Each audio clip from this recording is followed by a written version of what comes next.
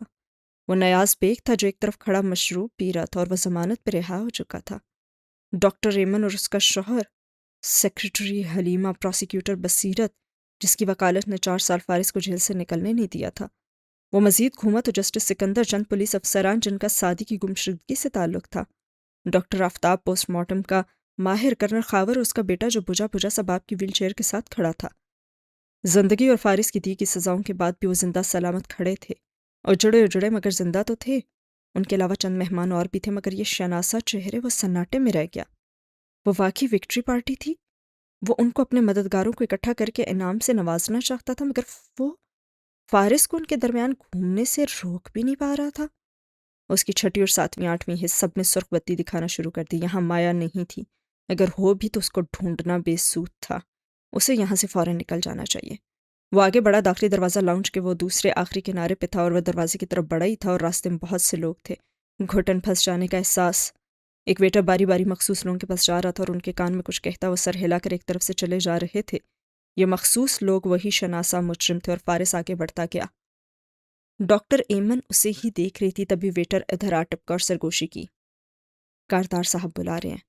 ایمن نے زخمی سا مسکرا کر سر ہلایا اور ویٹر کی میت میں ایک طرف بڑھ گئی اور وہ نظر انداز کر کے آگے بڑھتا گیا اور دروازہ قریب تھا۔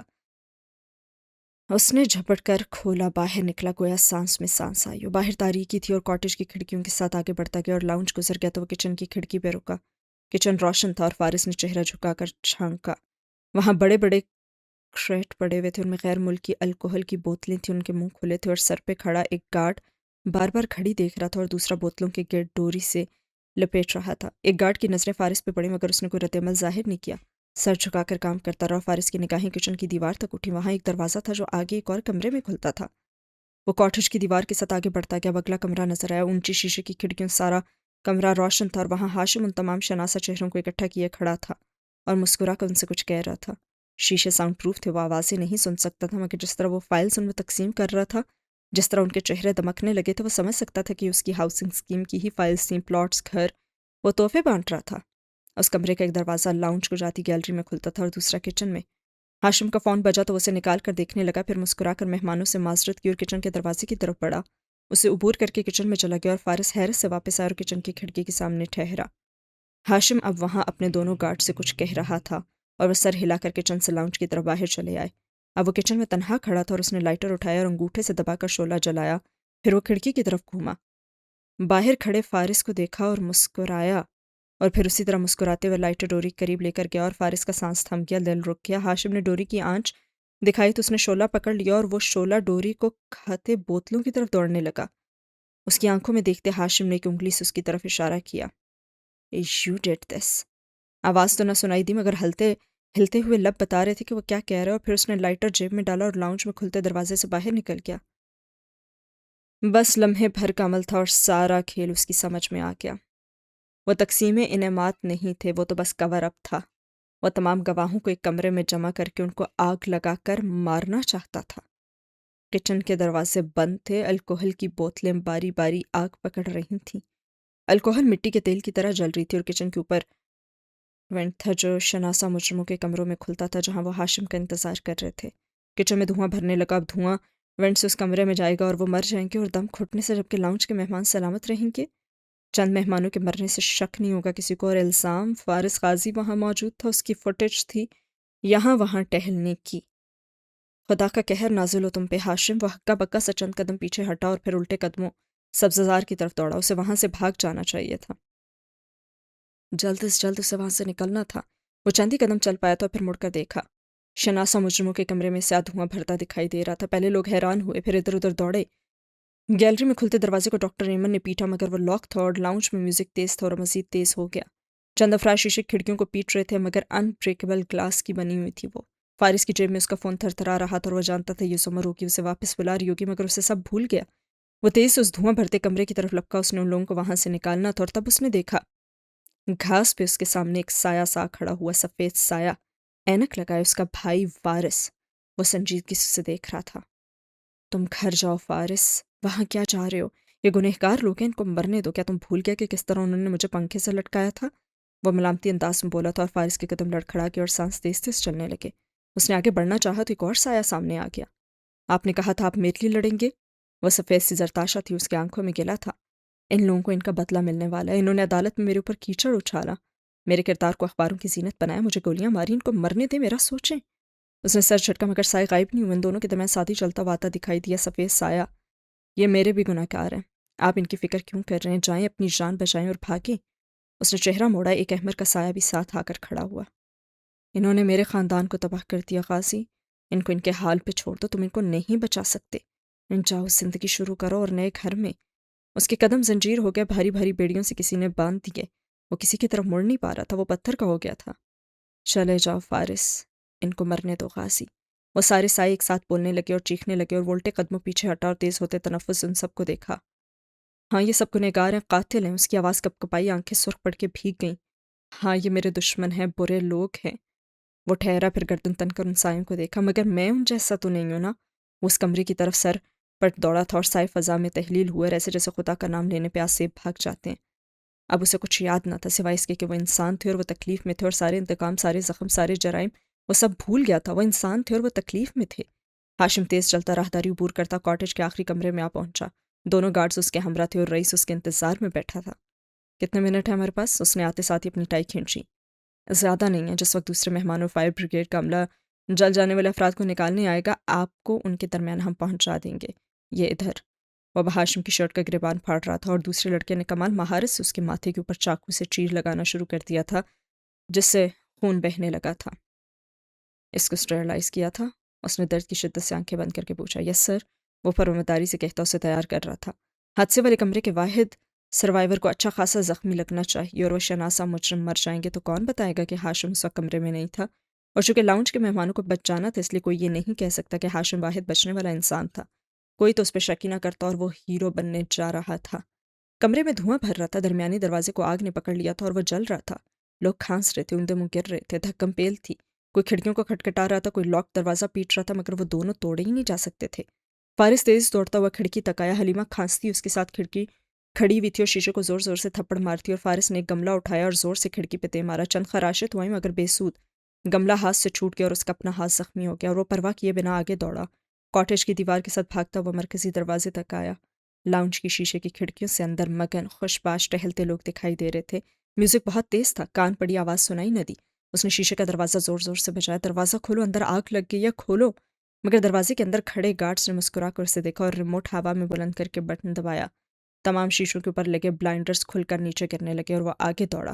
چند مہمانوں قریب موجود کھڑکی کو زور زور سے پیٹا، مگر وہ متوجہ نہ ہوئے۔ باتیں کرتے رہے یہاں تک کہ بلاک آؤٹ بلائنڈرز بالکل نیچے گر گئے۔ اب وہ اندر نہیں دیکھ سکتا تھا۔ اللہ کا قہر ہو تم پہ ہاشم، وہ غصے سے چلاتا، وہ واپس اس جلتے ہوئے کچن کی طرف بھاگا تھا۔ اس کو پسینہ آ رہا تھا اور سانس بے ترتیب تھی، کچھ سمجھ ہی نہیں آ رہا تھا۔ آج وہ لفٹ کی طرح لوگوں کو اکٹھا تو کر نہیں سکتا تھا، آج اسے خود ہی کچھ کرنا تھا، جو بھی کرنا تھا۔ کچن کے سامنے رک کر اس نے چند گہرے سانس لی اور سوچنے کی کوشش کی۔ جلتے کمرے میں لوگ ابھی تک چیخ اور چلا رہے تھے، لیکن کوئی مدد نہیں آ رہی تھی۔ دونوں دروازے بند تھے اور کھڑکیاں توڑی نہیں جا سکتی تھی، مگر وہ کھولی تو جا سکتی تھی۔ اور وہ تیز سے آگے آیا، کھڑکی کے فریم کو ہاتھ سے ٹٹولا، وہ اندر سے لاکڈ تھی، اور افراتفری کے عالم میں آگے پیچھے بھاگتے بھاگتے لوگ کالے دھوئیں کی زیادتی کے باعث انہیں کھول نہیں پا رہے تھے۔ کسی کو معلوم نہیں تھا کہ وہ کھڑکی کہاں سے کھولنی ہے، اور لیکن اسے تو معلوم تھا۔ وہ اس کاٹیج میں نوجوانی کے دنوں میں آتا رہا تھا، اورنگزیب لائے تھے اسے ایک دفعہ۔ یہ عام سلائیڈنگ ونڈو تھی، مگر یہ اندر سے کھلتی تھی، اور اس جلتے کمرے کو جاتے دونوں دروازے بند تھے، اور تیسرا دروازہ تو جل رہا تھا۔ تیسرا دروازہ، وہ چونکا، پھر کچن سے کھڑکی طرف آیا۔ یہ بند تھی مگر لاک نہیں تھی، اور ہر پلان میں جھول تو ہوتے ہی ہے۔ ان کا خیال تھا کوئی جلتے کچن کے راستے بھاگنے کی کوشش نہیں کرے گا، مگر یہ اندازہ نہ تھا کہ کوئی باہر سے تو یہاں آ ہی سکتا ہے۔ اس نے دونوں ہاتھوں سے زور لگا کر اس کے شیشے کو دائیں طرف دھکیلا، وہ سرکنے لگا اور اندر سے بہت سا دھواں باہر نکلنے لگا۔ محفوظ کمرے میں بیٹھے رئیس نے ٹیب سکرین دیکھ کر ہاشم کو مخاطب کیا۔ وہ کچن کی کھڑکی سے اندر جانے کی کوشش کر رہے ہیں، ہم نے اسے بند کیوں نہیں کیا؟ اس نے دونوں گارڈز کو گھورا۔ جانے دو، اسے بھی ان کے ساتھ چلنا ہی تو، وہ آئینے میں خود کو دیکھتے ہوئے بے نیازی سے بولا تھا۔ کھڑکی ادھ کھلی رہ گئی تھی اور وہ منڈیر پہ چڑھ کر اندر پھلانگ رہا تھا، اور فوراً سے کھانسی آئی، دھواں، مرغولے، کالک، اور وہ جھک کر ذرا سا کھانسا، پھر گہرے گہرے سانس لیے ادھر ادھر دیکھا۔ دروازہ جل رہا تھا اور شعلے درمیان میں حائل تھے، اور کاؤنٹر سے دروازے تک سب جل رہا تھا۔ وہ کیا کرے، وقت نہیں تھا۔